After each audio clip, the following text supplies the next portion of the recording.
법도 명도소송센터입니다.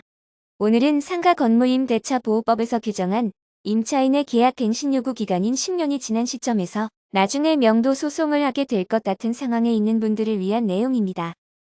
현재는 문제가 없지만 나중에 임차인이 마음을 바꿔 건물을 비워주지 않으면 명도 소송을 할 수밖에 없습니다.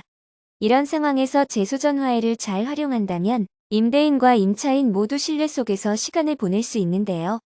어떤 방법인지 설명드리겠습니다. 이해를 돕기 위해 상황을 가정해봅니다. 실제로 저희에게 이런 사정으로 상담하는 사례들이 있습니다. 상가임대차 보호법의 임차인의 계약갱신 요구권은 10년을 보장하고 있습니다. 10년이 되는 시점이 2021년 11월이라고 가정합니다. 임대인은 해당 건물에서 그로부터 8개월 뒤인 2022년 7월에 건물을 인도받고 싶습니다. 자신이 그곳에서 장사를 하고 싶은 것이지요.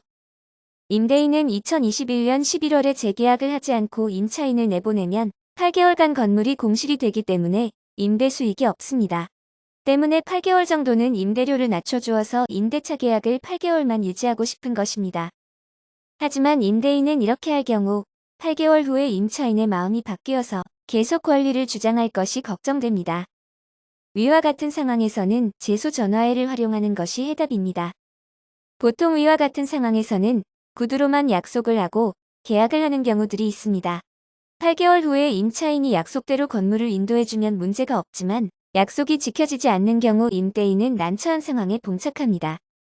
평균 4개월 이상 소요되는 명도소송을 해야 하며 명도소송 후에 강제 집행도 해야 합니다. 시간도 시간이지만 비용도 만만치 않습니다. 하지만 제소전화해를 해두면 임차인이 약속을 지키지 않았을 때 유용하게 쓸 수 있습니다.